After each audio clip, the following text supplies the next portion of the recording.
transmission.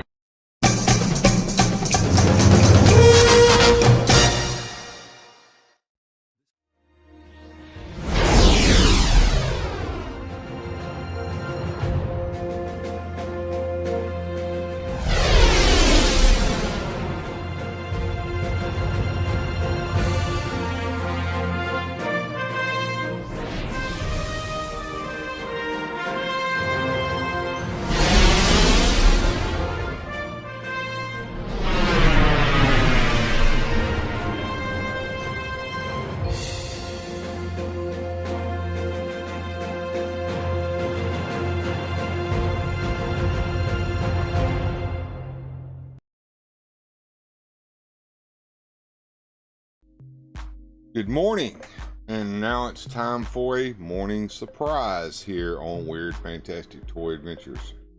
And why are we talking about time travel?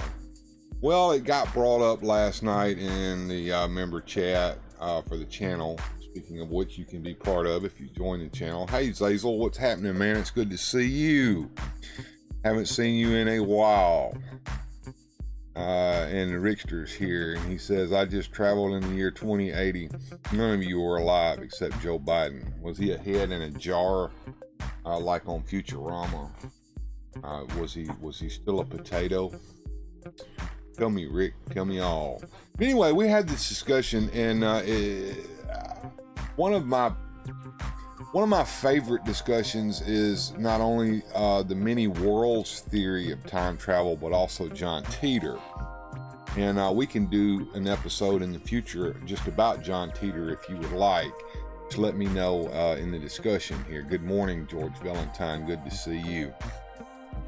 We don't have a whole lot of people here, but you know, morning surprise is a surprise, and it happens in the morning, and a lot of people are working. It's Friday, so you know, we'll see what goes. Hey, what's up, Gilster? Good to see you. Let's get a few people. Yeah, time zones. Yeah, time zones are a mess. But, you know, so that's time travel as well. And Zazel lives in the future. And so it's already evening over there where he is. But maybe this gives you a chance to hang out with us for a little while, Zazel, because here in just a second, I'm going to play a little video that I made this morning that kind of sums up what we're talking about, and I think it will be a lot of fun.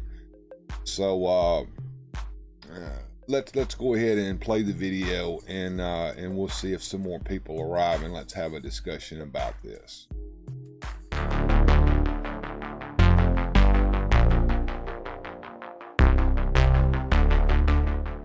Hey everyone, welcome back to Morning Surprise on Weird Fantastic Toy Adventures. Today we're diving into the fascinating world of time travel, specifically the many worlds theory. We'll explore how this theory is portrayed in the classic movie Back to the Future and the intriguing tale of John Titor, a supposed time traveler from the future. So buckle up, let's get started.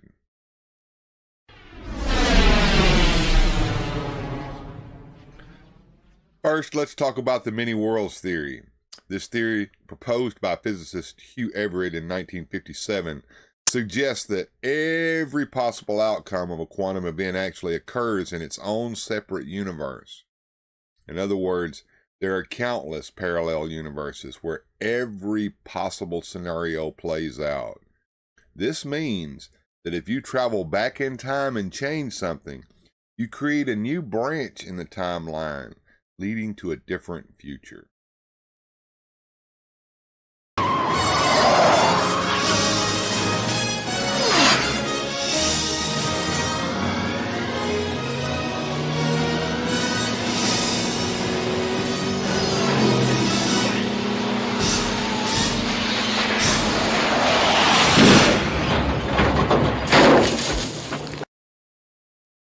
Now, let's see how this theory is depicted in Back to the Future.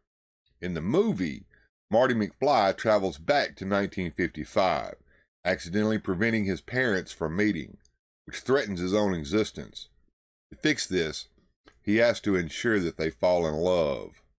This creates a new timeline where events play out differently. This movie shows how small changes in the past can have significant impacts on the future. Prior to this point in time, somewhere in the past, the timeline skewed into this tangent, creating an alternate 1985. Alternate to you, me, and Einstein, but reality for everyone else. In Back to the Future Part 2, we see another example of the many worlds theory. Biff Tannen steals the sports almanac from the future and uses it to become rich and powerful, creating an alternate 1985 where he controls Hill Valley. Marty and Doc Brown have to go back to the past to prevent Biff from getting the almanac and thus restoring the original timeline.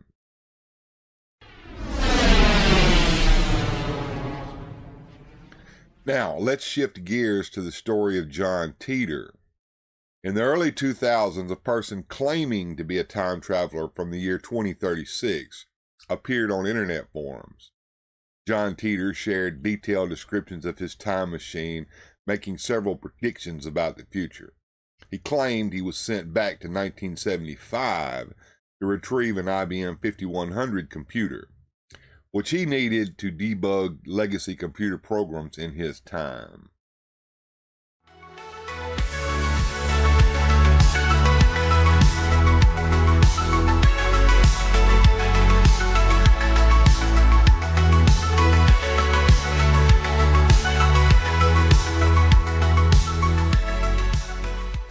According to Teeter, his machine worked by creating a world line divergence, meaning that each time he traveled, he created a new parallel universe. This aligns with the many worlds theory, as it suggests that his actions in the past would not affect his original timeline, but would instead create a new timeline.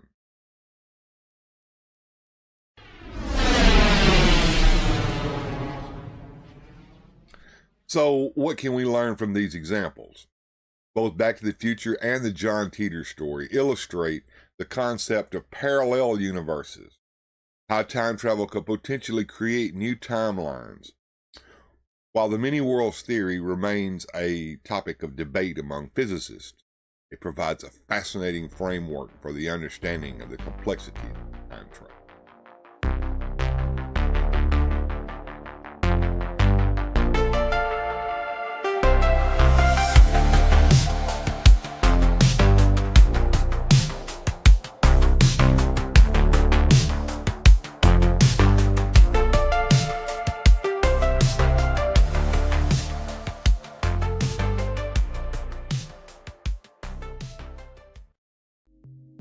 Now, there you go. Now, the John Teeter story has been debunked, supposedly. But the theories that it presents, I think, are valid. Because the way Teeter described his time travel was that when he would power up his unit and he would go back to a position in time, his mere presence in that timeline would create a divergent timeline.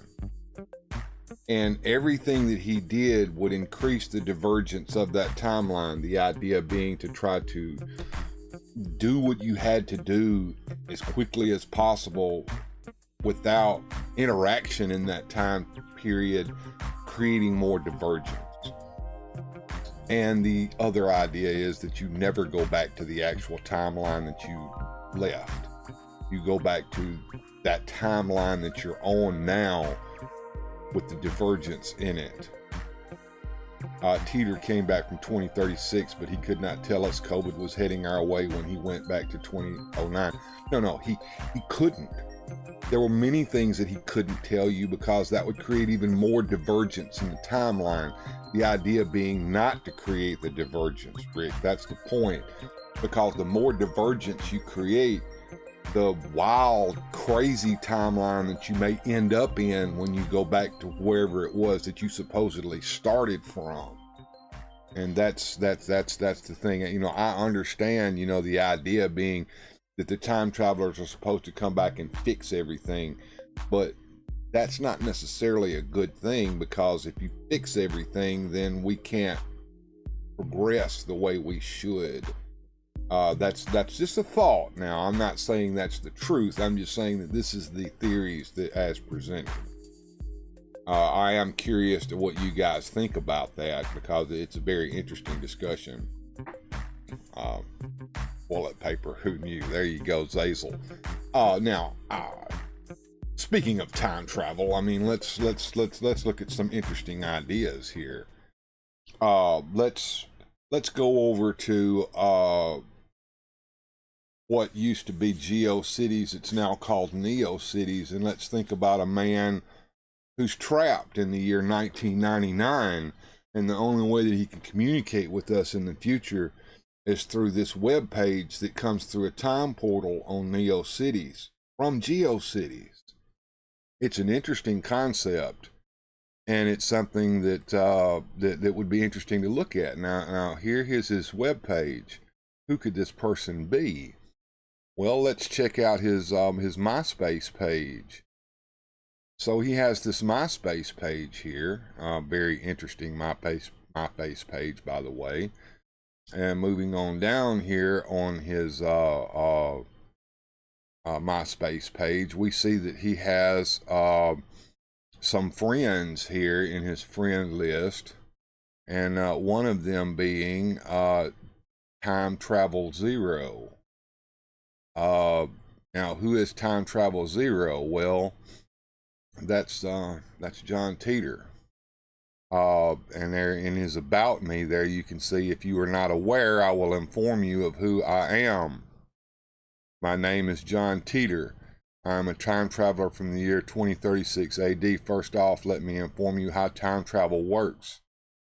For those wondering, the Everett Wheeler model of quantum physics theory, also known as the multiverse theory, real. In essence, this means that although we are currently experiencing my history, history is not predetermined. Every time you make a decision, there is an alternate world where you choose the opposite choice. Of course, John Teeter is an alias that I use for these purposes, and I'm not at liberty to reveal. Now, there's some interesting other things here. Let's look here. He has something about his temporal displacement unit here. My time machine is a stationary mass temporal displacement unit manufactured by General Electric. The unit is powered by two top-spin dual positive singularities that produce a standard offset Tipler sinusoid.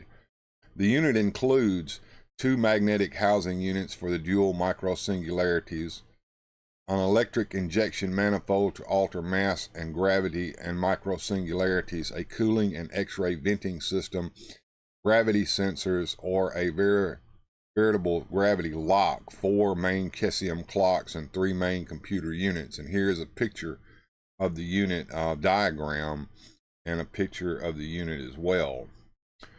So Honor You 83 says, I feel like I'm in Avengers Endgame. Richter said he couldn't even tell us Trump was going to be president either in 2017. Well, the Simpsons told us that. Yeah, thank you, Gilster. Hey, Susudio, what's happening? Yeah, the Simpsons predict a lot of things, and it's interesting to see. Yes.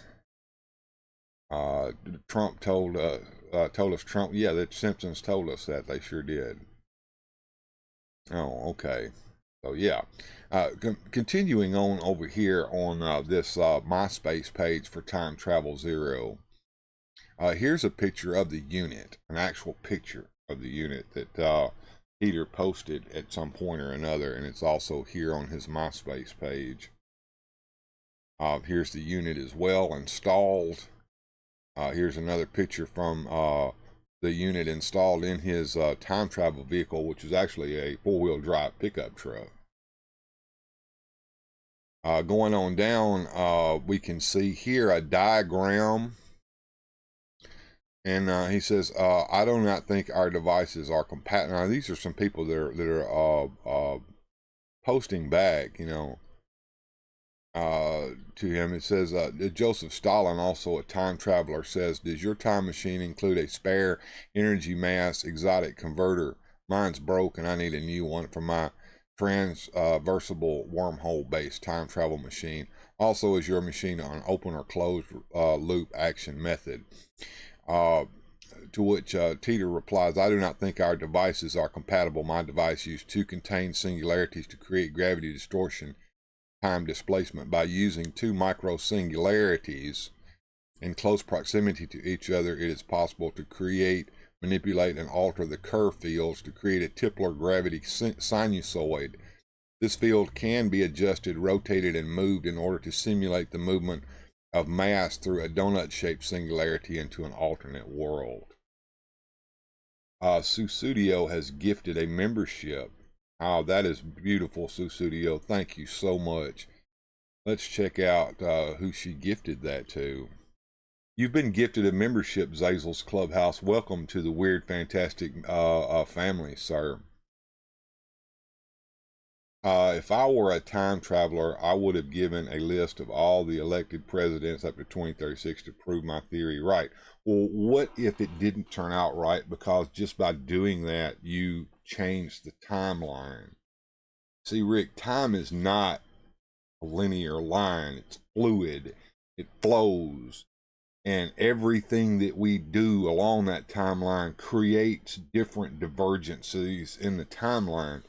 So merely by doing that, you could have changed the timeline drastically, which is one of the things that we learned about John Teeter. The fact that he came back in time affected our timeline such that some of the events that he talked about in his own future did not occur on this timeline. So just by predicting things because you traveled back in time does not mean that they're going to actually happen. So that's why that doesn't work. Going back over here, let's take a hop back here, and let's go and look at another one of the things that he posted. 177 Tempus Edax Redrum, which is that would be, oh yeah, check this out. It's a YouTube video. Let's see if it'll play here for us. I don't know if we can hear it or not, but we'll try.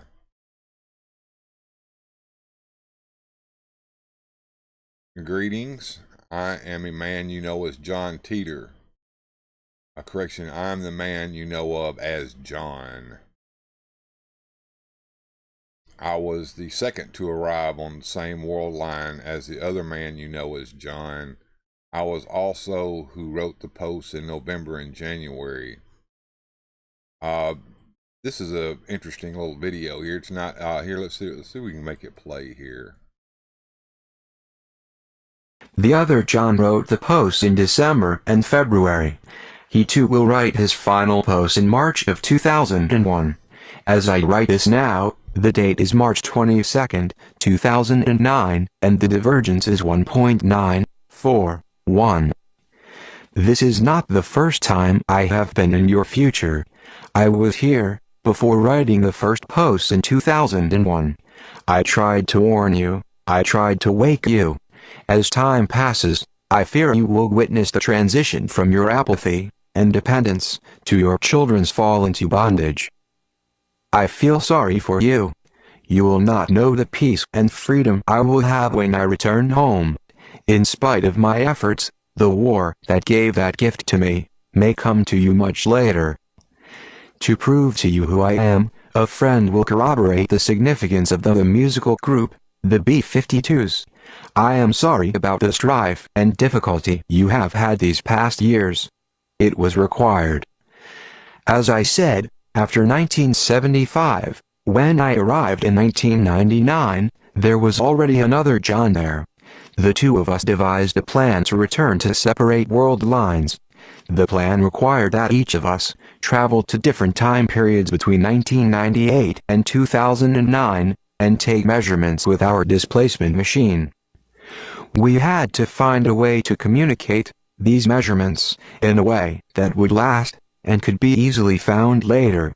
Our first and was able to find my facts. He then left the second fax. As the plan is now progressing, we were able to use the internet. The posts we made, and will make, are a foundation we will need to get home. In each month we will post the measurements we had made in various time periods on different world lines. Every time someone posts about John Titor after 2001, they will become more permanent, and easier for me, or another John to find. If the other John, or even another John, ever arrives in your future, trying to get home, he will now see the numbers he needs in the posts. If he were to hear this message, he will know what to do. The final measurements are on the website my mother's attorney has overseen. This is the reason we made the posts. With your help, they will last. They are a signpost to other Johns who are lost and need our work to return home. For this, I must thank all of you. 177 Tempus edax rerum. Time will devour all things.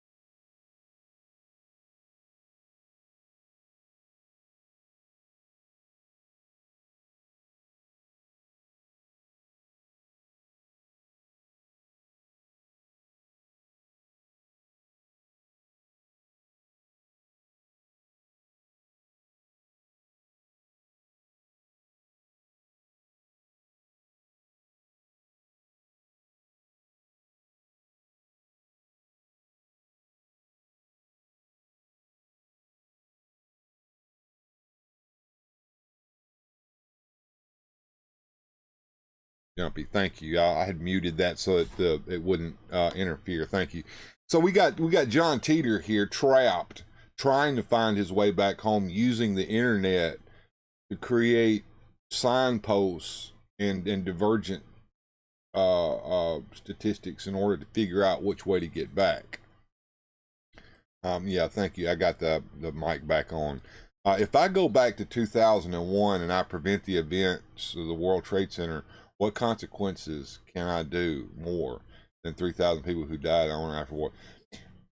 You know, you go. It's the who killed the mustache man from World War II theory. You know, if you go back and do that, what are the consequences? I mean, you stopped that from happening, but what else happened as a result of not having that happen in the first place? The consequences could be devastating. Yeah, my mic traveled through time. There you go, Rick. Yeah, I just forgot to turn it back on. I turned it off so it wouldn't echo when we were playing the video. So let's head back here and check out the time travel and multiverse theory that he has on here. And yeah, there's some background music in here. I'm gonna shut that back off again. Here we go. Let's check that post out. The grandfather paradox is impossible. In fact, all paradox is impossible. That's what the many worlds theory from John Titor's that the John Titor story tells us. The Everett Wheeler Graham or multiple world theory is correct. All possible quantum states, events, possibilities, and outcomes are real, eventual, and occurring. At some time in the superverse is 100% for all you scientists out there. If Schrodinger's cat had a time machine, he might not be in the box at all. Time is not linear. It is not a web of it is more like a web of parallel universes, like Doctor Who said, timey-wimey, wibbly wobbly. CERN messed everything up. They did. You're pretty smart there, Shaitan. You're keeping up with me there. It's kind of like a room full of mirrors, walking into a room full of mirrors. The mirrors, and you can see our different versions of yourself. Looking to the left or to the right, you see these versions of yourself stretching out into infinity. These are different versions of yourself living in different universes all at the same time. And when you step forward in time, it is like stepping into the next room. The other versions of yourself all do the same, each going into a different parallel universe. To be honest, if it wasn't him, there were many others around him that would have started that WW2. Who I think are the real time travelers are aliens. It's aliens. Alien. Live stream should be mixed and you'd probably not even be born. Lives. Damn spell checks. I'm here, says Mike Fee. You missed the beginning of the show, Mike. That's sad. All right. Although if I could find this topic quite confusing, it interests me to read regardless. Great post. Eye-opening. A lot of people answering him here. Let's hope there is no multiverse war. Yeah, there you go, Tyler. All right, let's move back here. See, he's got another post on here. A message for Sarah. Please read. What's this about? Sarah, your father has asked me to contact you. Bill is trapped in 1999 and his modem is broken. He is getting it repaired and will be able to hook it up to his time circuit so he can contact you again. He told me to tell you that he loves you. Tempest, Edax, Redrum. And that was the last post in February of 2021 from Time Travel Zero's blog on MySpace. Going back over here, here is the time traveler Bill trapped in 1999 here. Let's see. Very interesting.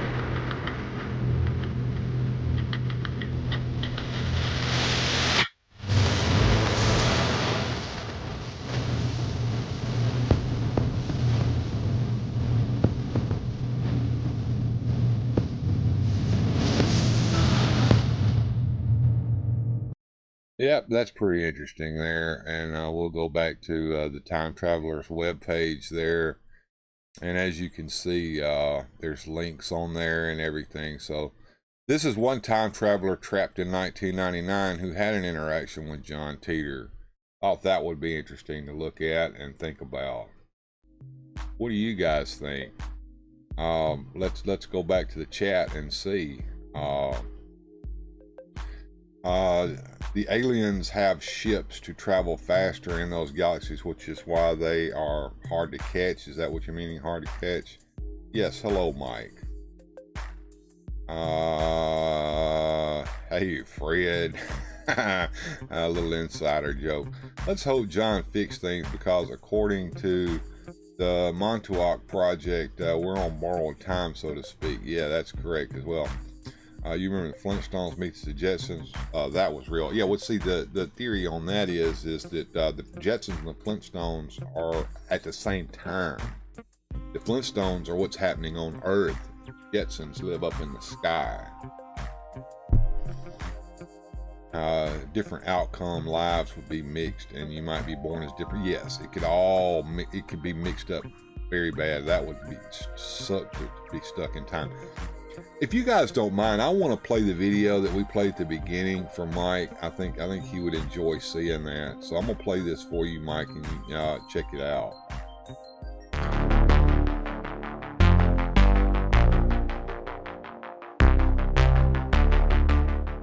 Hey everyone, welcome back to Morning Surprise on Weird Fantastic Toy Adventures. Today we're diving into the fascinating world of time travel, specifically the many worlds theory. We'll explore how this theory is portrayed in the classic movie Back to the Future and the intriguing tale of John Teeter, a supposed time traveler from the future. So buckle up, let's get started.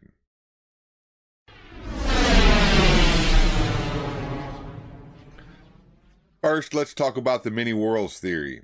This theory, proposed by physicist Hugh Everett in 1957, suggests that every possible outcome of a quantum event actually occurs in its own separate universe. In other words, There are countless parallel universes where every possible scenario plays out. This means that if you travel back in time and change something, you create a new branch in the timeline, leading to a different future.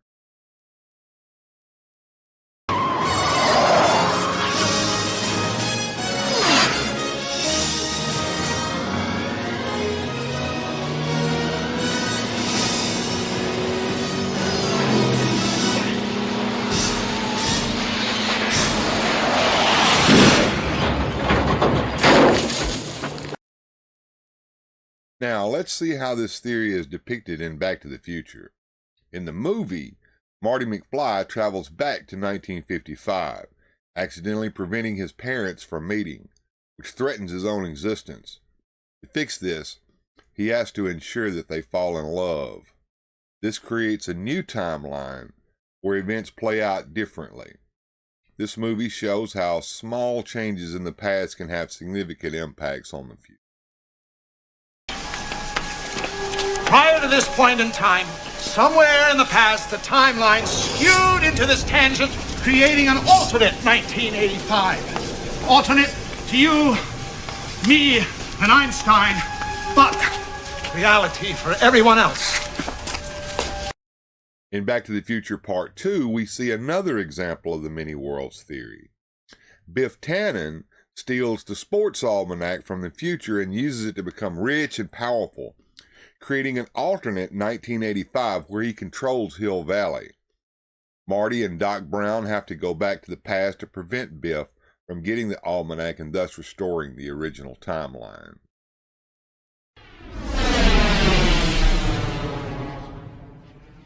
Now, let's shift gears to the story of John Teeter. In the early 2000s, a person claiming to be a time traveler from the year 2036 appeared on internet forums. John Teeter shared detailed descriptions of his time machine, making several predictions about the future.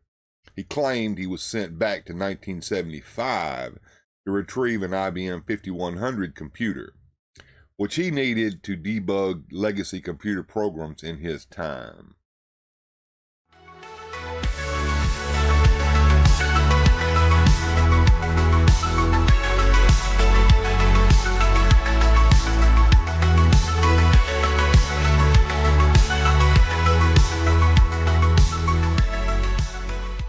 According to Teeter, his machine worked by creating a world line divergence, meaning that each time he traveled, he created a new parallel universe.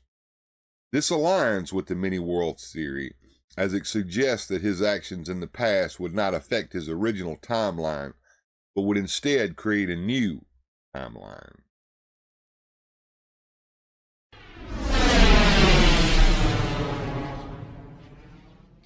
So, what can we learn from these examples? Both Back to the Future and the John Teeter story illustrate the concept of parallel universes, how time travel could potentially create new timelines. While the many worlds theory remains a topic of debate among physicists, it provides a fascinating framework for the understanding of the complexity of time travel.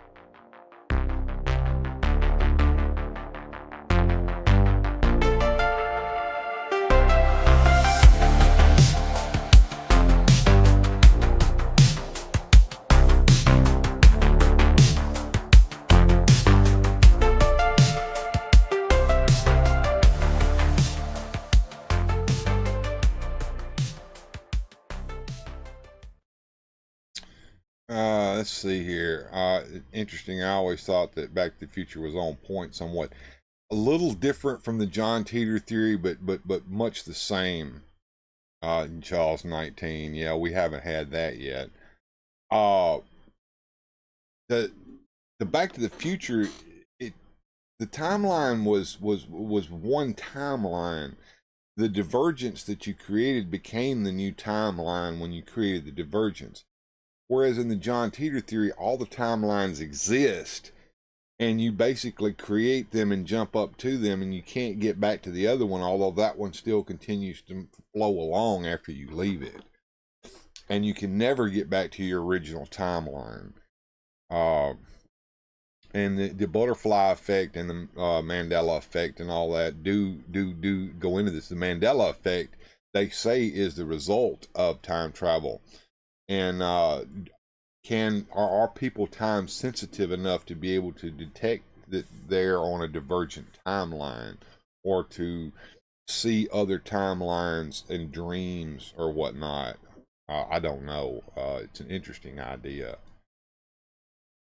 String theory gives the possibility to tunnel to other time. Yes, it's all in string theory. That's correct.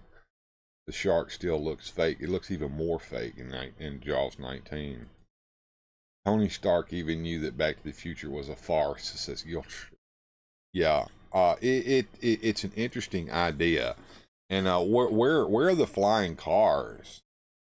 Rick wanted to know. Well, you know, I think we found out that would probably be incredibly bad if we had flying cars, because if your car stalls out in the sky, you can't just pull over to the side of the sky. You fall out of the sky.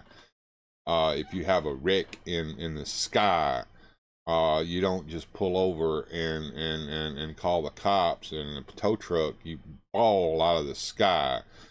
You know, I don't think flying cars will ever happen.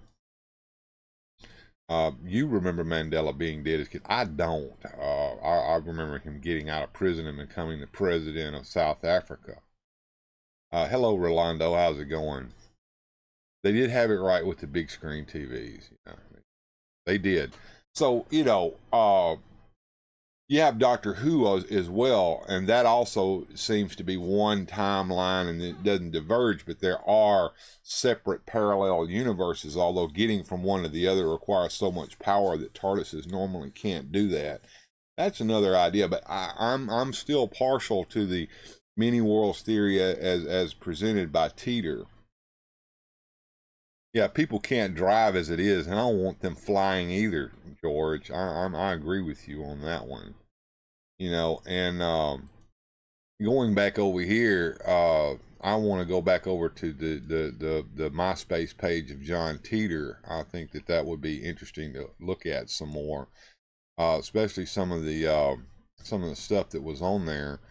So to get to John Teeter's page, I have to first go to the Time Traveler Bill's MySpace page that exists in 1999, and hit that and go over to Time Travel Zero's page here. Time will devour all things, which is what Tempest Edax Redrum means. He is in the 177th Time Travel Battalion there. So looking at his displacement unit here, you know, we can, it's supposed to have two micro singularities, or actually two small black holes, and moving them about displaces you in time. So very interesting. Federal aviation administrators will never allow flying cars with those bad dudes and all. Yeah. Terminator timeline divergencies. Terminator is an interesting, also interesting time travel movie that shows what happens when you diverge the timeline, and how it creates different futures as a result, where things happen at different time periods or don't happen at all. And Mike, I see you agree with me about John Teeter. Yeah. I actually went back in time looking at Bill's computer. There you go. Time Cop says that you don't bump into yourself, or you will both vaporate, or I guess, you know, like on Doctor Who, you touch each other and big explosion. I don't believe that. I do believe that you could probably meet another version of yourself by traveling in time like that.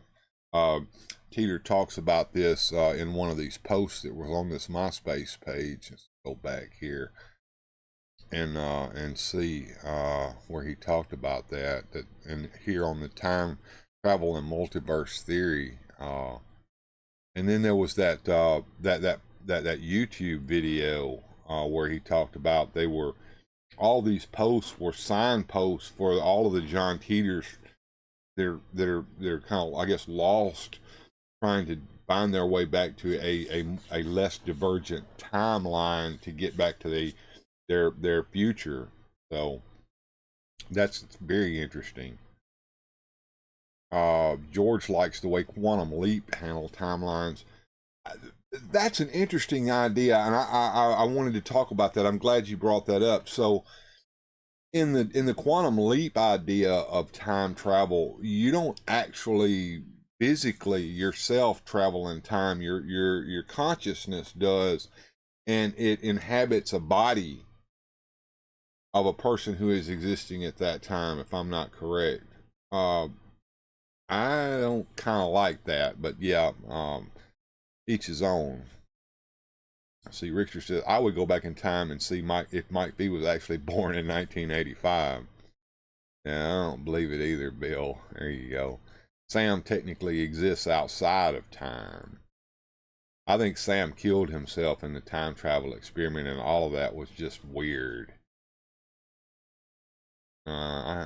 You guys can fight over that somewhere else.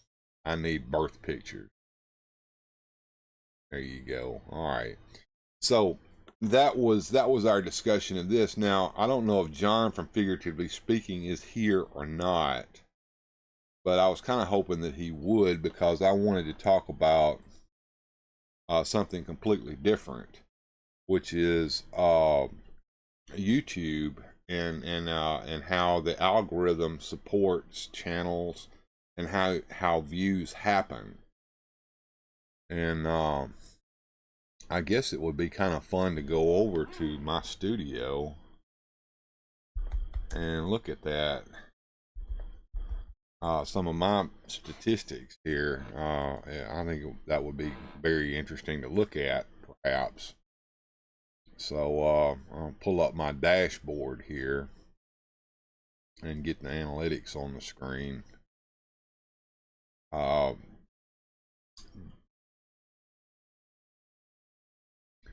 Let's see. Go back and give advice to my younger child self. Yeah, quit. Don't do all that stupid shit that you did, and stay in school, or you'll end up working in a factory and toiling away your life. Yeah, I would do that. And limit it to how long you have existed. Yeah, that the quantum leap theories. Have to be very careful not to become your own grandpa. The John Teeter theory of time travel eliminates the grandfather paradox, so it does. It's not the case. Let's go back over here to the browser, and so my statistics are not very good compared to other big channels, I suppose. You know, they fluctuate. You know, I've had 3,500 views here in the last 28 days and gained over 518 watch hours as a result. Going over here to content, you can see that I post a lot of live streams, which is what contributes to all those watch hours. And also the views on those as well. Now, John was asking me about doing gaming videos and why they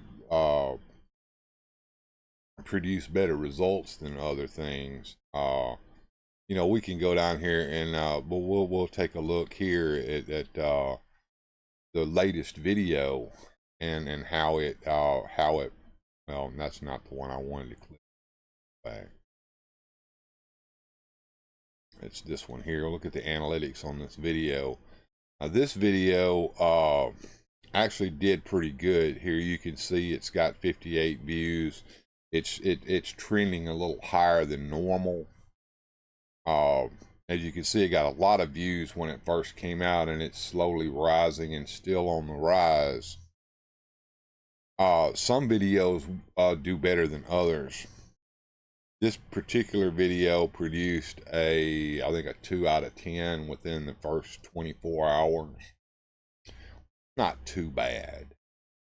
If we go back to the content here, we can look at one of my better performing videos, which was this one here, the last toy hunt that we did. And we can see that it did even better. It went up to 207 views, and it's still getting views occasionally, not as much as it did when it was first released. This was also a premiere. Special videos like toy hunts I tend to premiere, and they do a little better in a premiere than they do just dropping, because people get to come in and chat.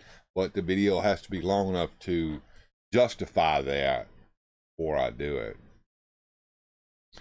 In the future, we'll have wireless showers.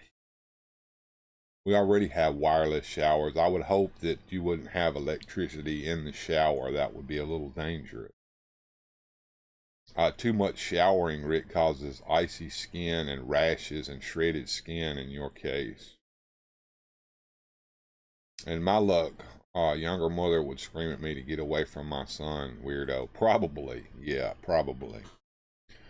So why would John playing Resident Evil produce more views than a normal video? Because viewers clicking in will enjoy watching someone playing a video game. Or I be video gamer, I might try such things. I know other channels like Super Awesome Geek show themselves playing videos. Joneser does the same thing, and they tend to get better views than normal. But what causes a video to get a better view than another video? The YouTube algorithm is not created for creators, it's created for viewers. It's very viewer centric. Depending upon what a viewer's viewing habits are, that's what depends upon what that's what YouTube determines whether to push a video to them or not. Your video will be pushed if more viewers will watch it.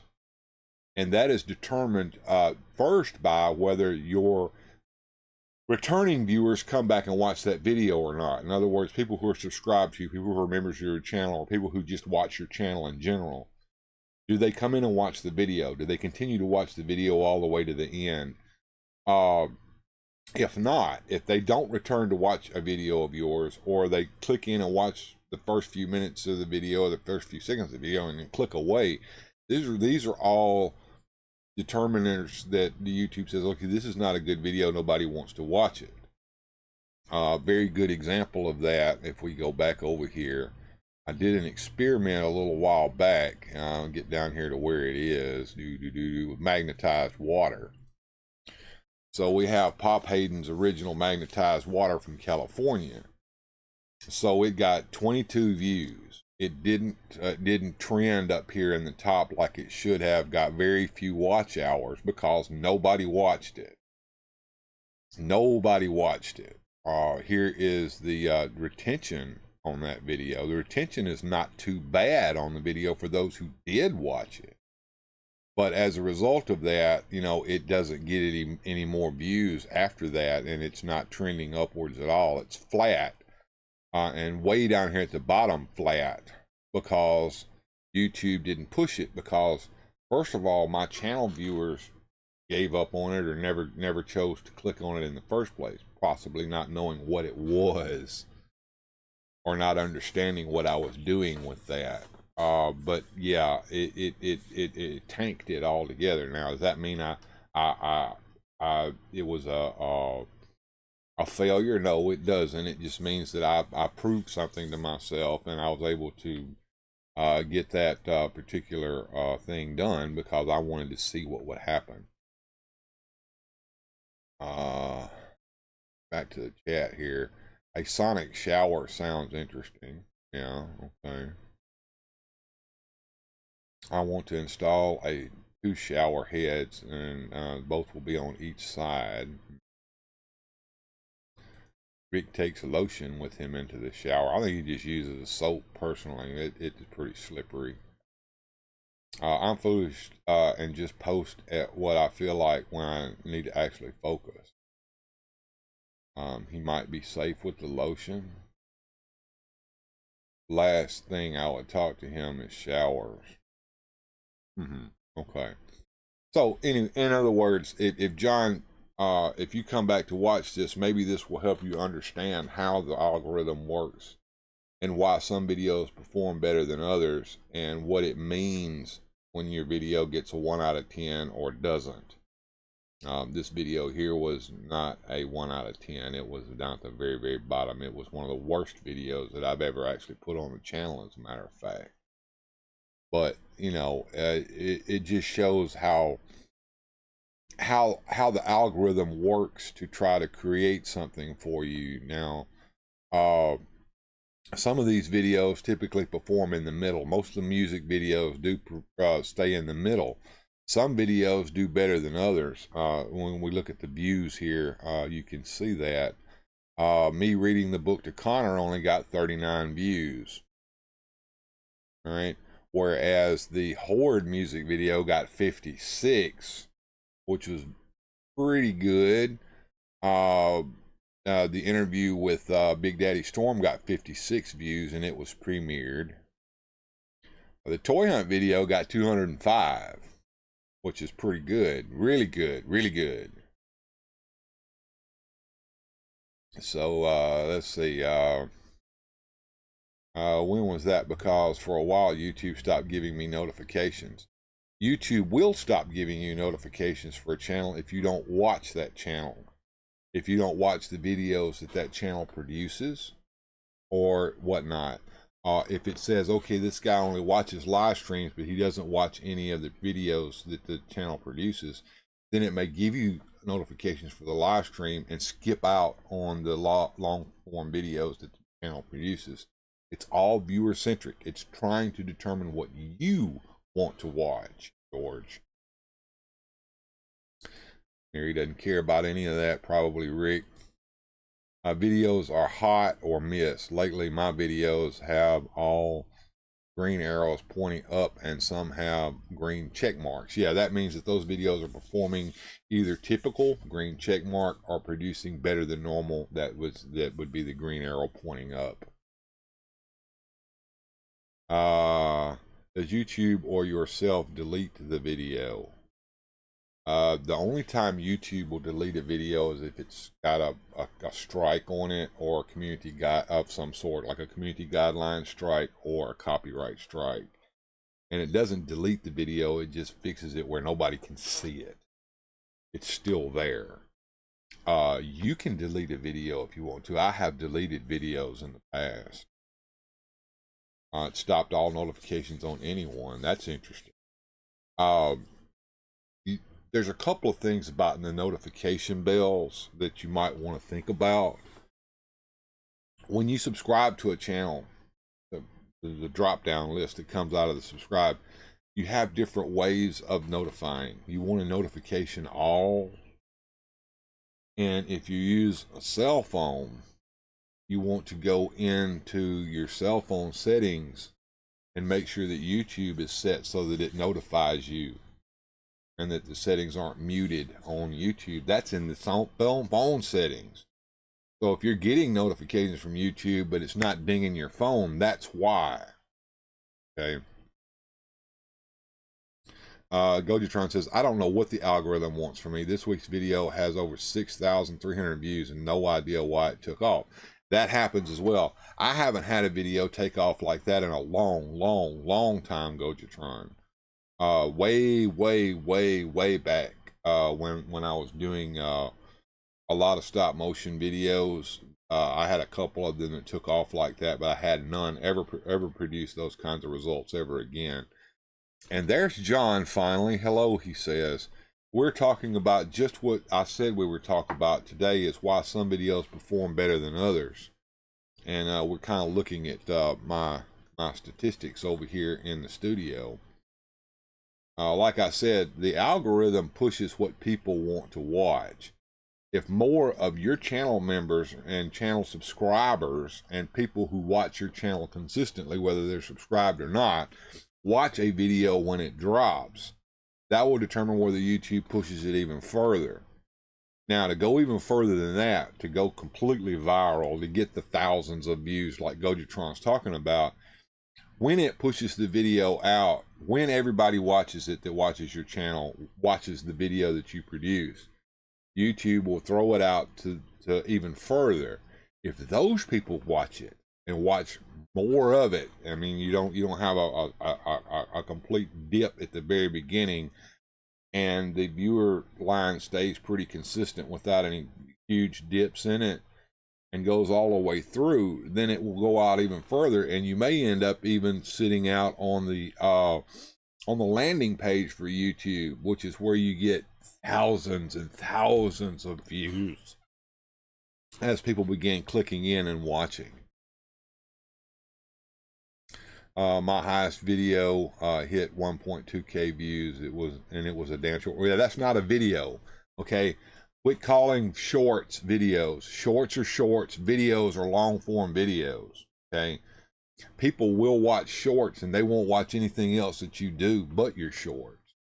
You will get lots and lots of subscribers from shorts, but they're shorts viewers. They don't care about anything else that you're doing, and they can skew your the way your long form videos work as a result, because they're not watching them, and YouTube says, okay, they don't care about that, so we're not going to push that video. One of the reasons why I produce very few, if any at all, shorts. I was told that if I wanted to grow my channel fast, that I had to produce all these fucking shorts, and I didn't do it. I started, and then I realized what it was doing, and I quit, and that's why.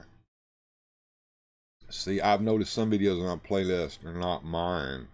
Disappear and show 0 views, but take space on those.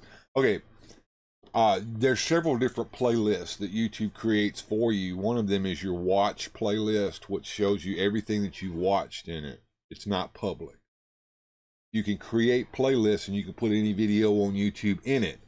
Problem is, if that video either gets taken down or removed by the user, or for whatever reason it's no longer visible on YouTube, then it sits in your short list, but it's not there anymore.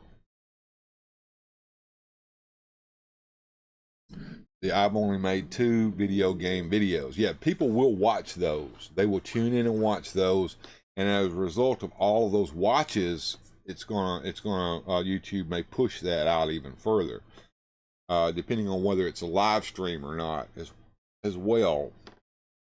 And live streams will produce lots and lots and lots of viewing hours, because everybody that's in here right now is generating viewing hours for me the longer they watch this video, and that's each person separately. Okay, and if you leave and come back, that produces another watch, and the hours continue to rack up. So if you're looking at generating viewing hours, live streams do that for you, yes. Another problem is it's election season, so YouTube is throttling anyone that push recommendations for what they want people to watch. Well, that, and they're also taking away views from videos of things that they don't want you to watch, which is why we have to be careful about our political speech over here, because we don't want to trigger those bots that do that. Richter says, I should start making videos. I have to study first how this YouTube gig works. I think you know pretty well how it works. You've made several videos, and we've watched them here on this channel. Not interested in shorts, but I will watch for support. Shorts are the Funko of YouTube. There you go. Shorts are YouTube wanting to become TikTok. I believe that if people who like shorts will hang out more on TikTok than they will YouTube in the first place. It's just one of those things. But yeah, going back, to analytics here, that my channel doesn't do very well. It never has done very well as being compared to other bigger channels. It does okay for me, I suppose.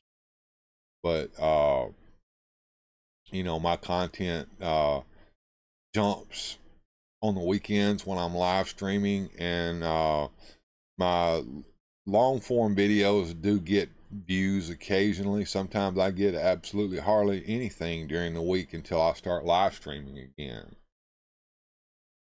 So, looking at videos here instead of live, as you can see, I've had about 1,200 views over the last 28 days from just videos.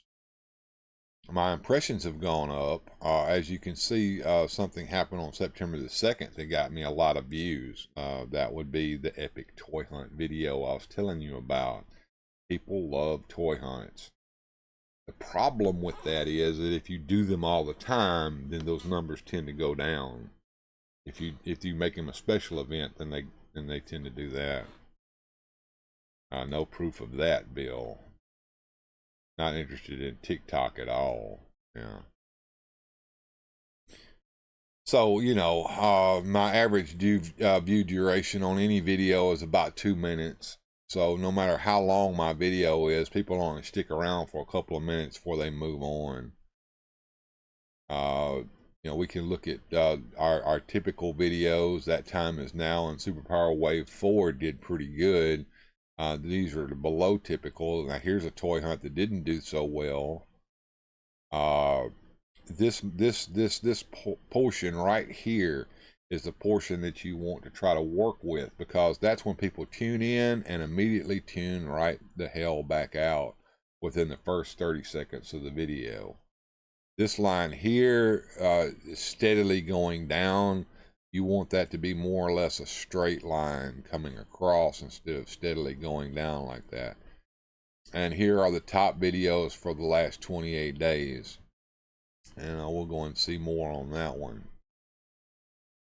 as it loads up. So yeah, here, these lines mean things.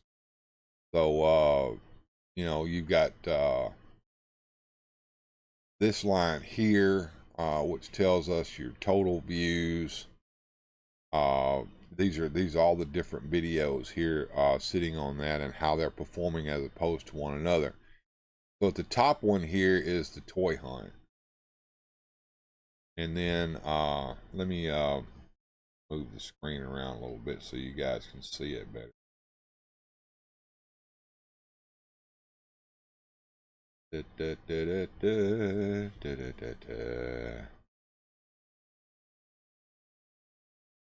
There we go. Now, there we go.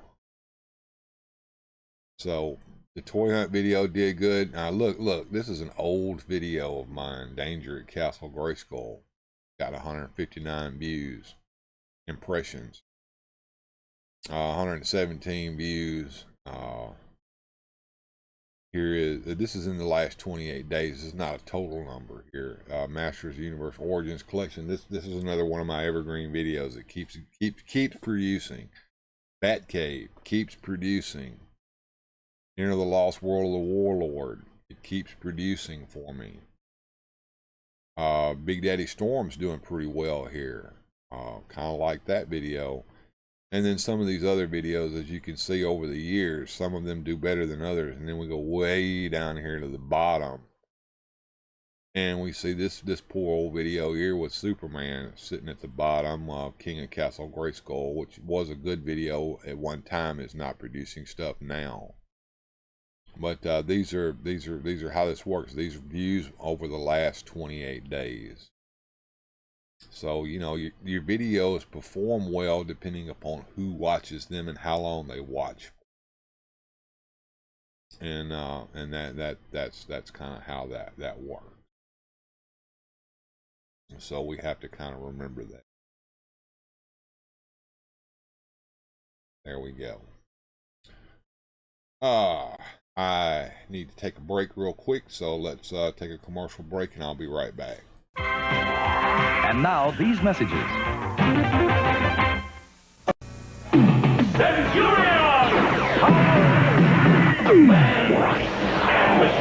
Jake Rockwell, Ace McCloud, and Doc Terror each sold separately.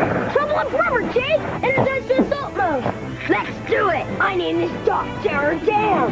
Centurions! Take this! Energize the power mode! Bombs away! Fire!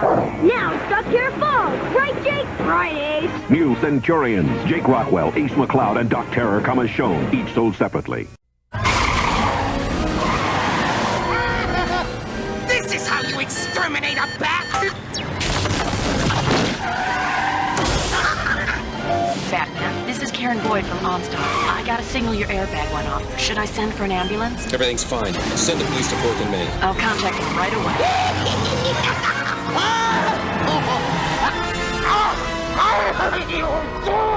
He'll never run. Mask, where illusion is the ultimate weapon. Convert Switchblade to jet mode. Surprise, Matt Tracker. It's mayhem. Battle station. Protect the decoder, Bruce. I'm going up. Stacks ready to fire. Mask, Switchblade, Thunderhawk, and Rhino. Fire! Each sold separately with action figure. Cover me, Matt. 10-4. Sato's getting away, but you're not, Mayhem. Mask, Switchblade, Thunderhawk, and Rhino. Each sold separately. New from Kenner.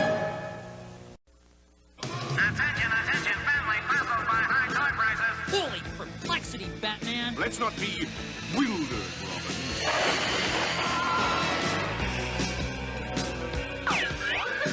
Puns up, Riddler. Listen, folks, only at Zellers are you protected by... The law of Toyland. Nobody beats Zeller's prices on toys. Nobody. Well said, Robin. You're protected at Zellers because the lowest price is the law.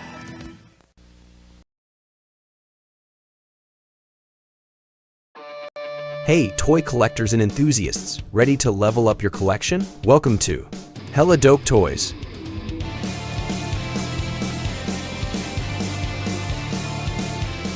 Hi, I'm Ted Darkclaw. And I'm Black Knight. We're the dynamic duo behind Hella Dope Toys, your one-stop shop for all things awesome. From the hottest new releases to exclusive collectibles, Hella Dope Toys has everything you need to keep your collection fresh and exciting.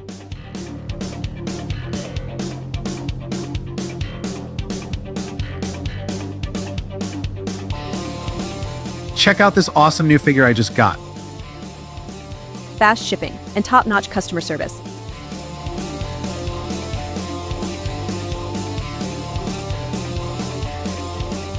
Visit HellaDopeToys.com today and start your adventure with the coolest new toys around. Hella Dope Toys, where every toy tells a story. Hey, are you looking for the latest action figures and toys? Or maybe you are hunting for that one vintage piece to complete your collection. Then Manic Plastic Toy Shop is just the place for you. We have both vintage and new toys from Masters of the Universe, Teenage Mutant Ninja Turtles, Marvel Legends,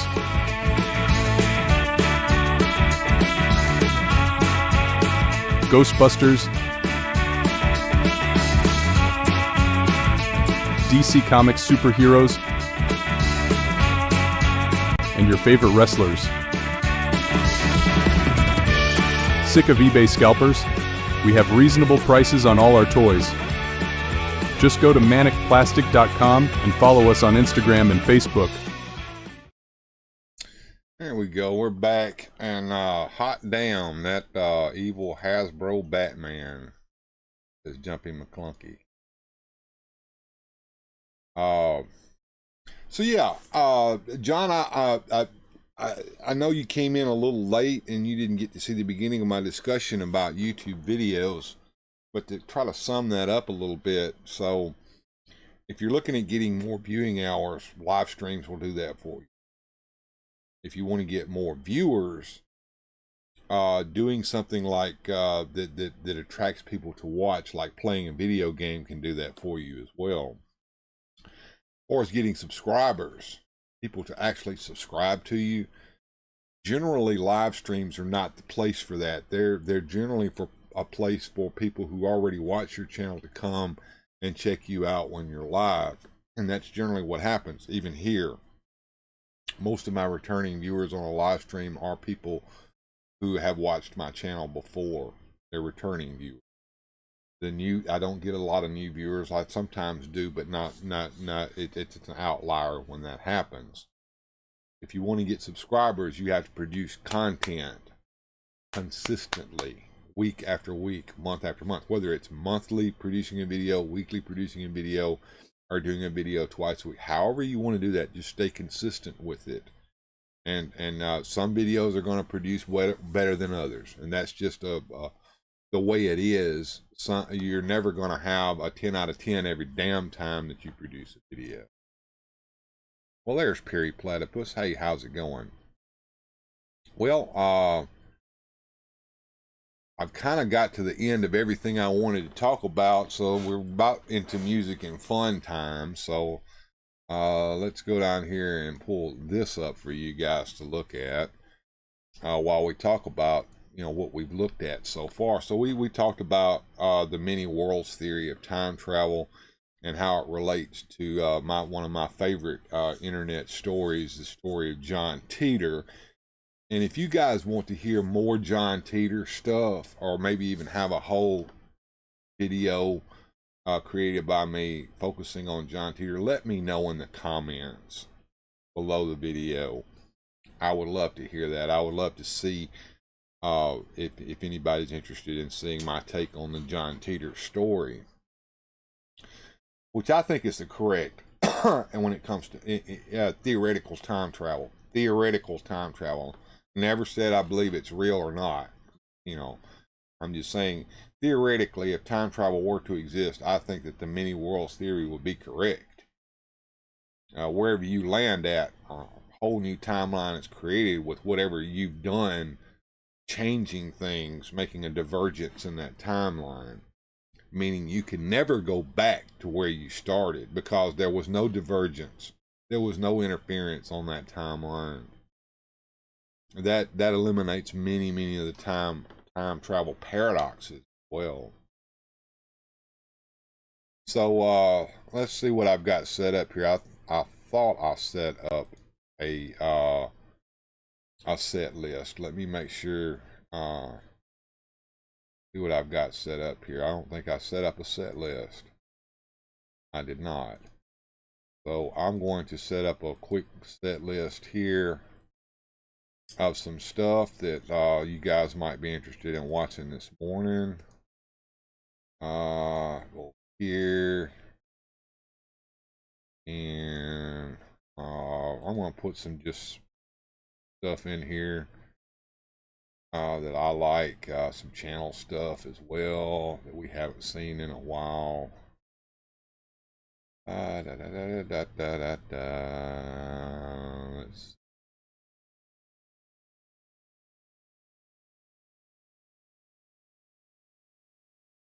put one in here. One in here for you, Rick. Let's see. We'll put one in for the rest of you guys. The favorite of mine. And out on that one. And there we go. We got us a set list going. Get that set up. And if you guys have any requests, there they are. And of course, real quick before we do that, I want to shout out a couple of folks here on the channel before we get into music and fun. Zazel's Clubhouse gave us a $5 Australian super chat. Yeah.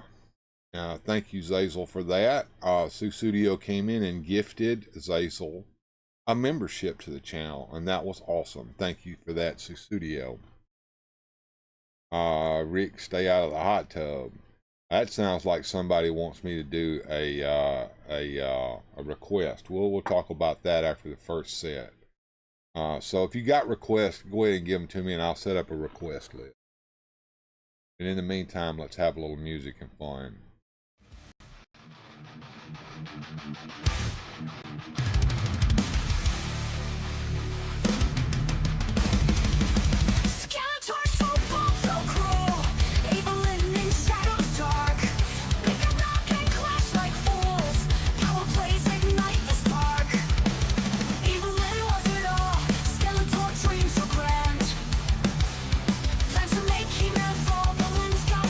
Command. Battle for eternity remains. Might not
logic crushing kings.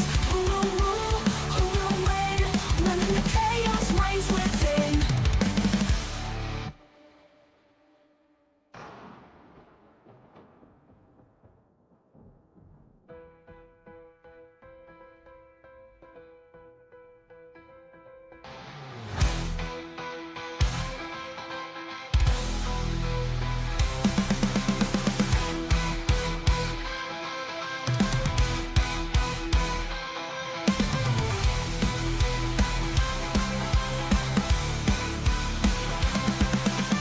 Night falls on their dark domain, scheming hearts and endless pain.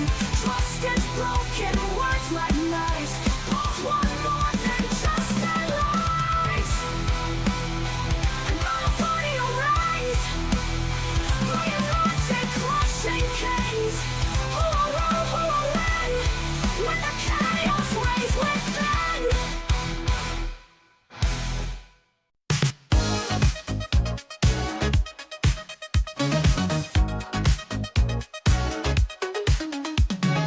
All us got that magic touch.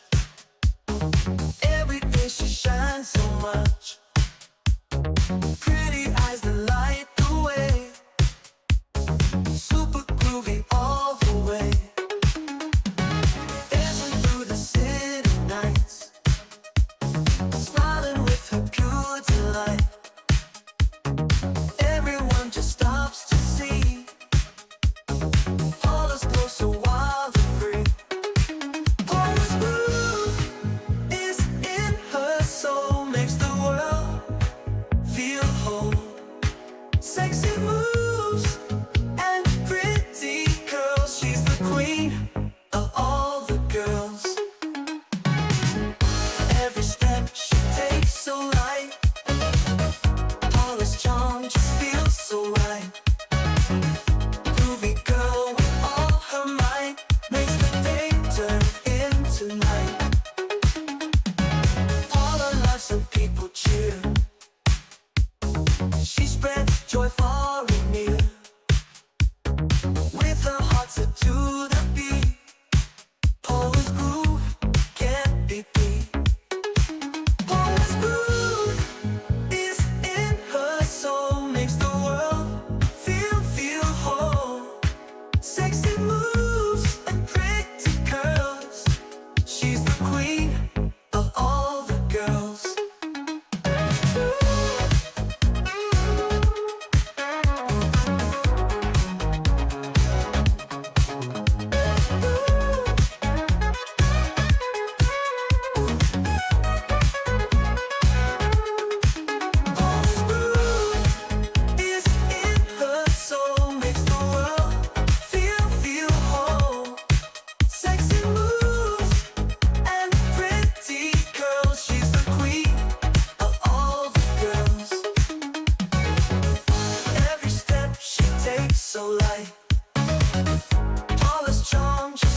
twist adventures.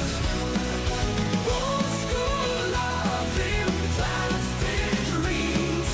Toyland where nothing's as it seems. Junkyard finds in forgotten places. Bill's world's array of twist adventures. Old school love in plastic dreams.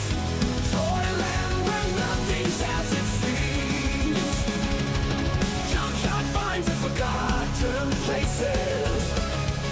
Well, Bill's hands creating faces. Skeletons on me reborn in paint.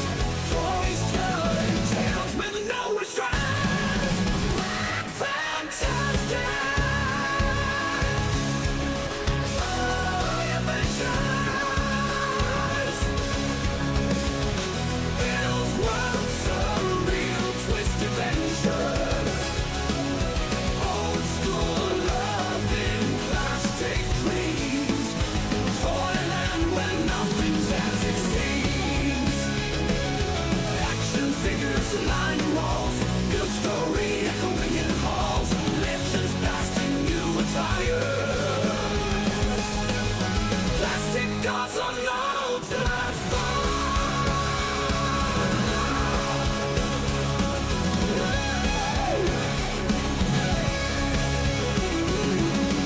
Action figures line walls. Build story echoing in halls. Legends past in new attire. Plastic gods on altar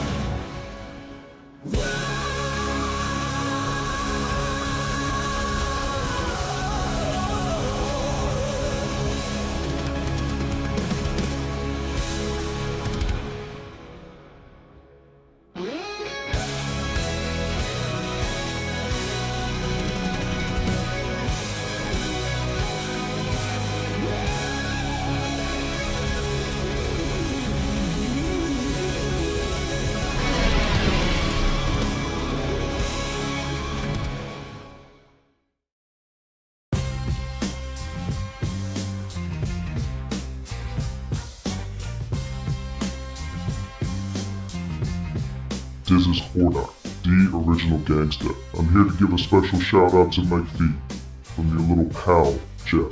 I understand you've been sick and shit. Now that you done got well, your buddies want to get your ass back on YouTube and start making videos again, instead of sitting around the house on your dead fat ass like a sack of shit. And if you don't, I'm gonna come to your house, and I'm gonna take this, and stick it in your butt, and twist it. And if that don't work, I'm gonna take this crossbow and shoot you dead in your motherfucking eye. Okay, Jeff, here's your fucking cameo. Now give me my fucking money or I'm gonna find your ass and do the same goddamn thing.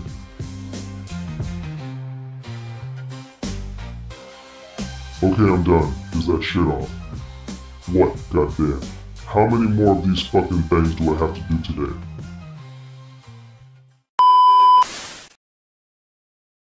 Alright, I'm back, and we're going to watch this video real quick because I wanted to show this. Lack has got a friend of his who is in dire need of some help. His wife needs some surgery, and we want to help him with that, and I thought we would watch this video. Now, I need to make sure that we can hear that, so let me know in the chat if you can hear it. I am going to mute my mic, so I got to remember to turn it back on when we get through. Real quick, let's see, getting tempted to build a Fright Zone or a Doom Tower. There you go. He needs a Flavor Flav gold chain around his neck. There you go. Mr. T's gold would work. Yeah, there we go. But anyway, let's watch this video real quick with Lack Sivrak in it, and he's got a special message for us in that. And you mute my mic.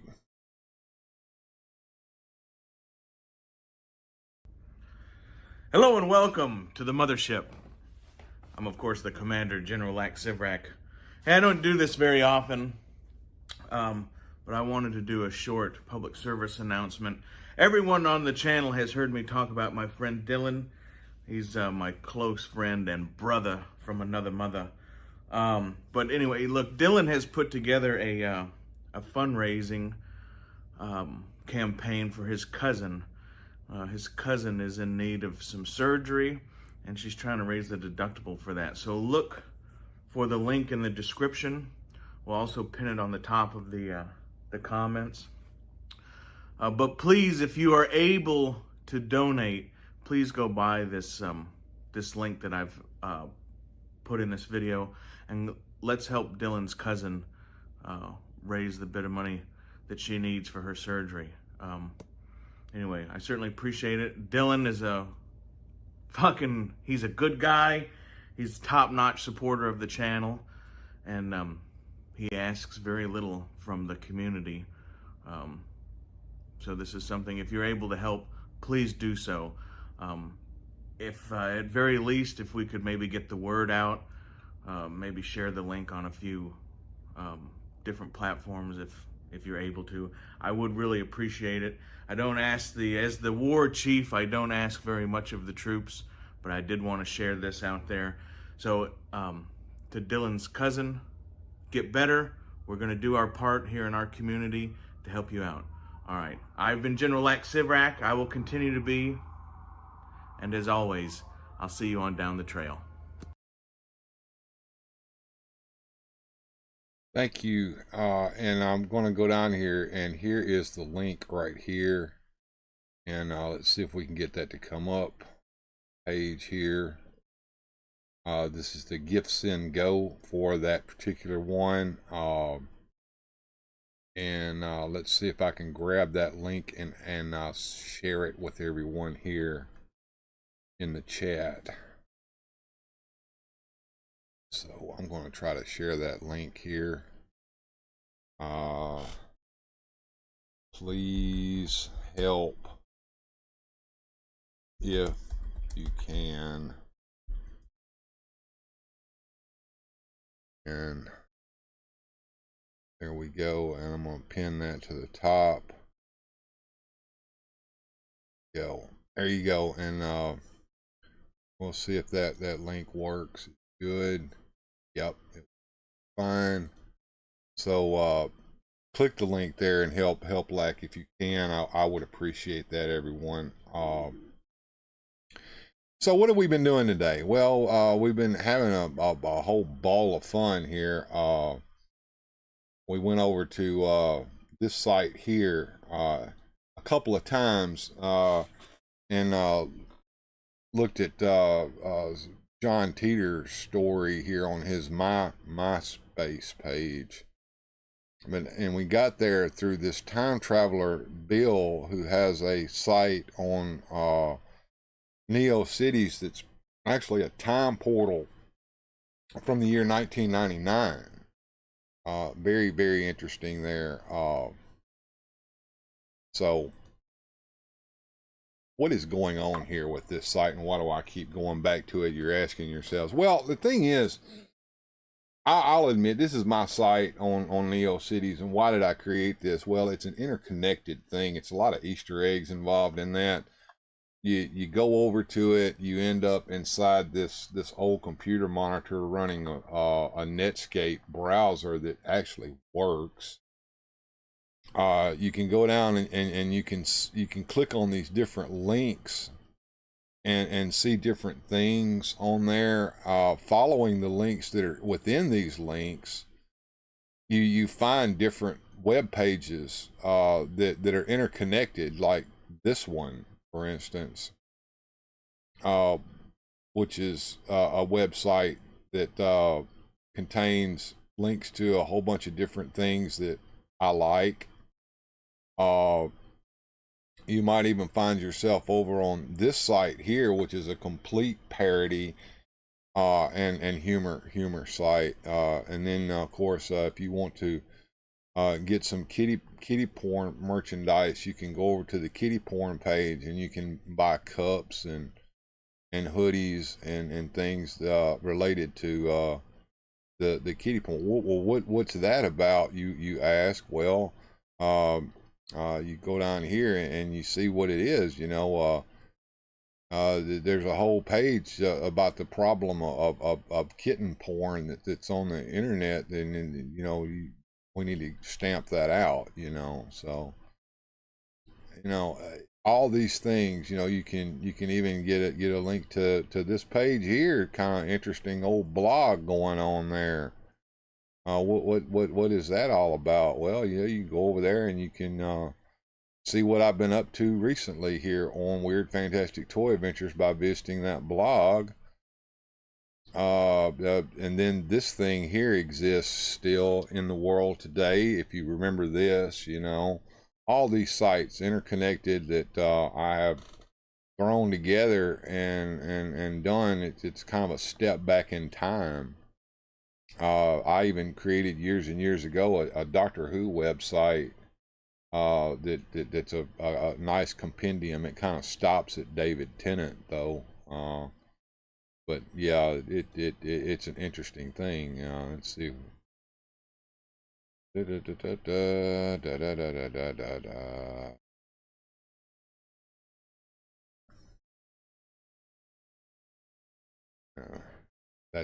interesting. So yeah, you guys can do that. Let's see if I can open link in new tab. Link in new tab. There we go. Oh, blocked. I got my pop-up blocker on. Old sites have old technologies on them, but yeah, I did that, and then we talked about a little bit of time travel stuff, and a lot of folks have joined. I kind of want to show that video one more time for you new viewers. I'm starting to lose viewers again. Love and miss Netscape. Yeah, me too, man. Refresh that. See if we can get that going back. And do help Lack if you can. I would appreciate that. And Hyperdelic is with us. Hello, Hyperdelic. I'm glad you could join us. Funnily enough, I purposely curate my socials so that I get a constant flow of kitten and puppy and other baby critters in all my socials. Oh, that's interesting. Kitty porn. Yeah. So check out some of Bill's stuff if you want to. And what is Heaven's Gate? Only know the Western. Well, you that's another rabbit hole to fall down. If you go down to the Heaven's Gate website, a bunch of people unalived themselves thinking that they were going to go to the mothership that was following the Hell Bop comet. It was weird. It actually happened. It's a real thing, and their website still exists to this day. Nobody knows who runs it or why it stays up, but it's kind of interesting. But anyway, this time travel thing, this time travel video, I want to show it one more time and let you guys take a look at it. Hey, toy collectors and enthusiasts.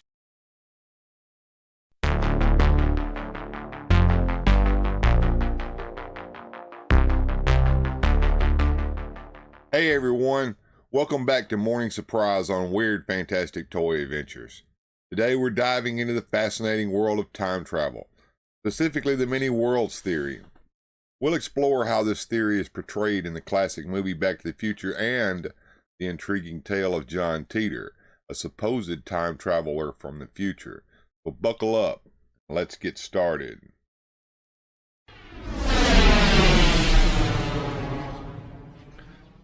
First, let's talk about the many worlds theory. This theory, proposed by physicist Hugh Everett in 1957, suggests that every possible outcome of a quantum event actually occurs in its own separate universe. In other words, there are countless parallel universes where every possible scenario plays out. This means that if you travel back in time and change something, you create a new branch in the timeline, leading to a different future.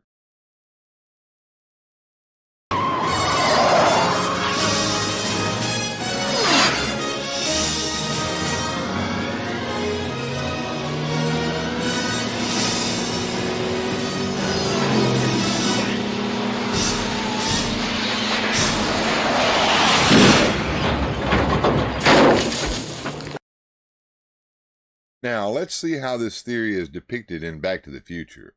In the movie, Marty McFly travels back to 1955, accidentally preventing his parents from meeting, which threatens his own existence.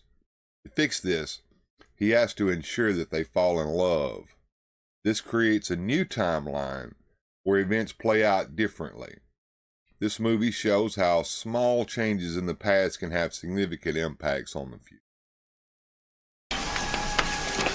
Prior to this point in time, somewhere in the past, the timeline skewed into this tangent, creating an alternate 1985. Alternate to you, me, and Einstein, but reality for everyone else. In Back to the Future Part 2, we see another example of the many worlds theory. Biff Tannen steals the sports almanac from the future and uses it to become rich and powerful, creating an alternate 1985 where he controls Hill Valley. Marty and Doc Brown have to go back to the past to prevent Biff from getting the almanac and thus restoring the original timeline.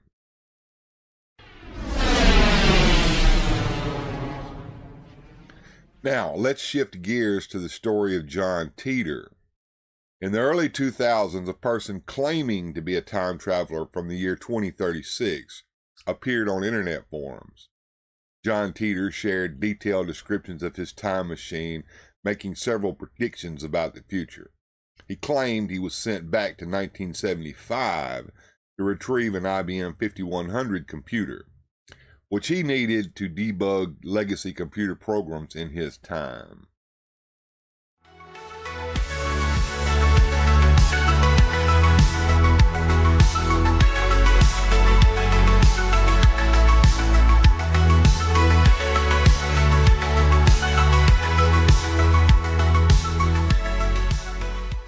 According to Teeter, his machine worked by creating a world line divergence, meaning that each time he traveled, he created a new parallel universe.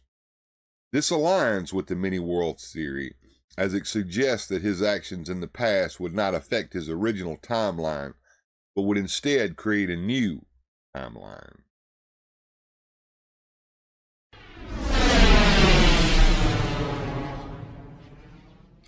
So, what can we learn from these examples? Both Back to the Future and the John Teeter story illustrate the concept of parallel universes, how time travel could potentially create new timelines. While the many worlds theory remains a topic of debate among physicists, it provides a fascinating framework for the understanding of the complexity of time travel.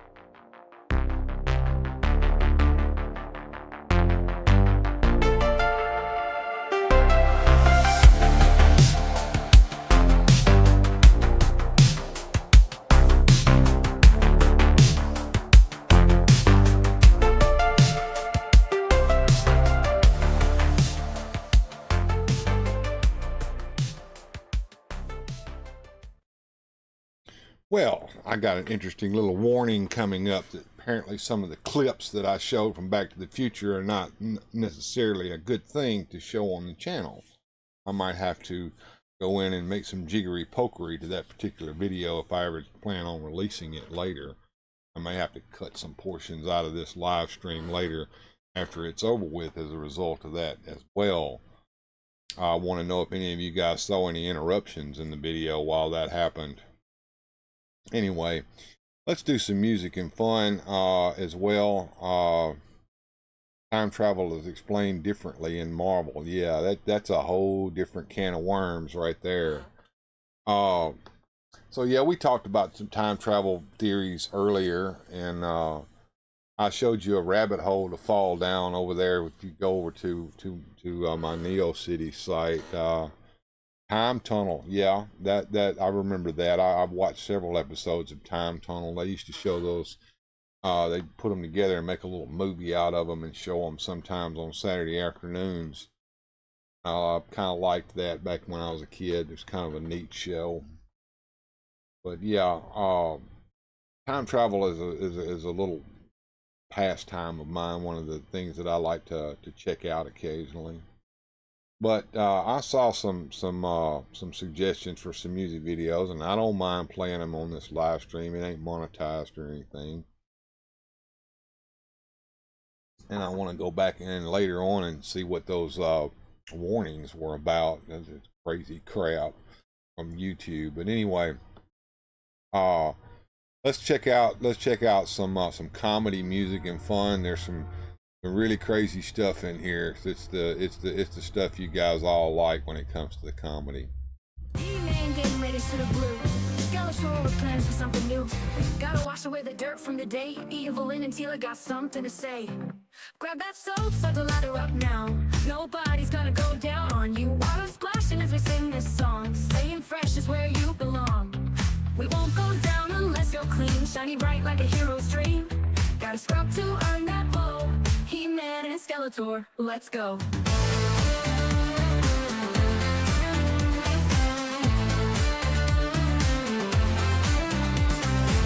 Evelyn has got demands. Teal's watching, watch that cock. No more grime and no more dirt. Clean you up, you big pervert. Rub a dub, make the helmet gleam. If you want fun, you need to scheme. Shower time, it won't last long. Join the clean and sing along. We won't go down unless you're clean. Shiny bright like a hero's dream. Gotta scrub to earn that glow. He-Man and Skeletor, let's go.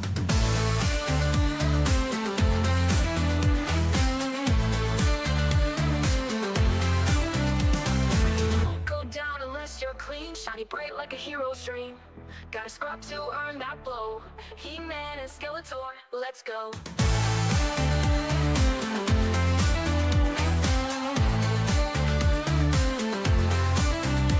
Go down unless you're clean. Shiny bright like a hero's dream. Gotta scrub to earn that blow. He-Man and Skeletor, let's go. He-Man getting ready to super blue. Skeletor with plans for something new. Skills watching, watch that cock. No more grind and no more dirt. Clean you up, you big pervert. He-Man, Skeletor, let's go. He-Man, Skeletor, let's go. Evelyn has got demands. Tila's watching, watch that cock. No more grind and no more dirt. Clean you up, you big pervert. Rub a dub, make the helmet gleam. If you want fun, you need to scheme. Shower time, it won't last long. Join the clean and sing along. And sing along.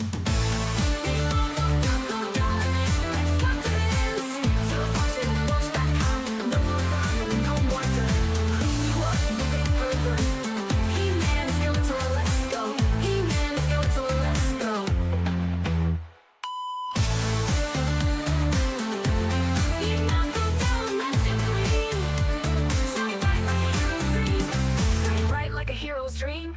Gotta scrub to earn that blow. He-Man and Skeletor, let's go.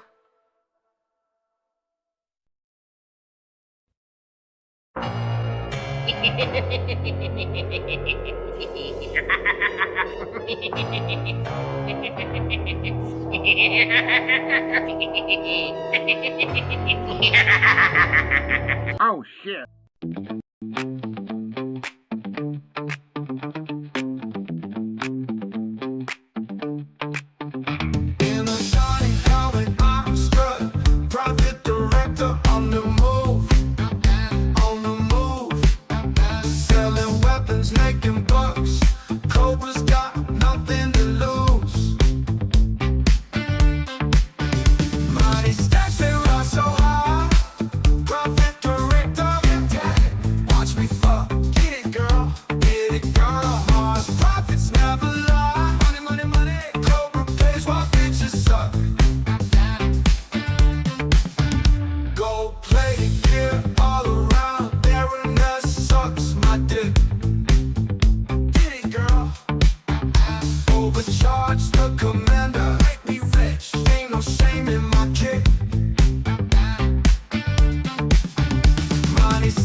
Got the plan, making that money, cashing in on demand.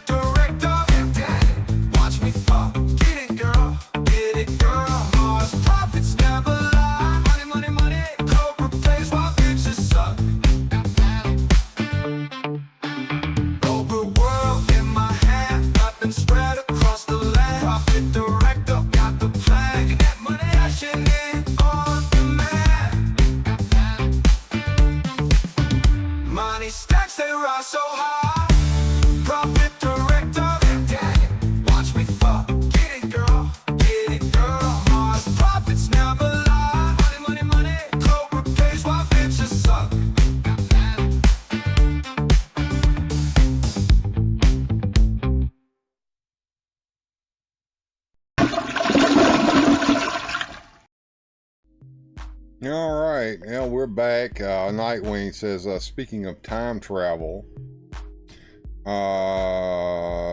Dodgers. Oh, okay.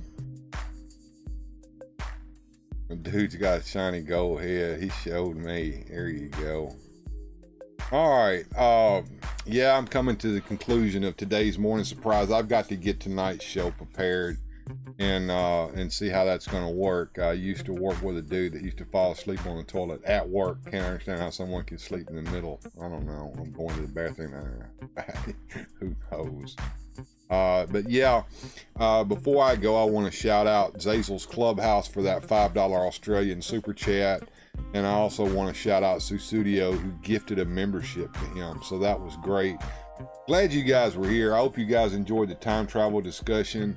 I hope you guys enjoyed the discussion on how the YouTube algorithm works and why some videos perform better than others.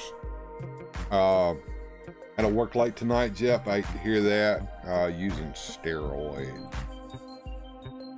Well, hopefully we will have a good show tonight. If Joneser can be here, we're going to do wrestling, and that should be fun. And we'll see what happens on Saturday. And today's going to feel like Saturday all day to me because I'm off.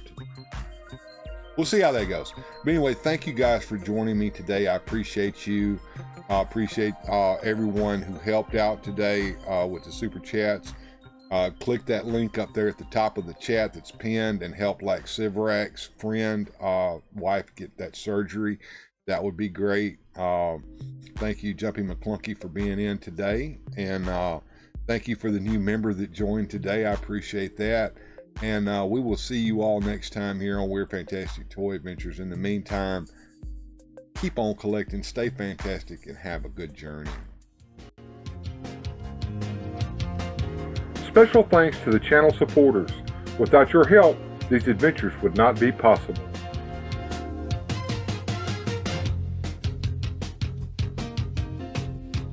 Thanks for watching.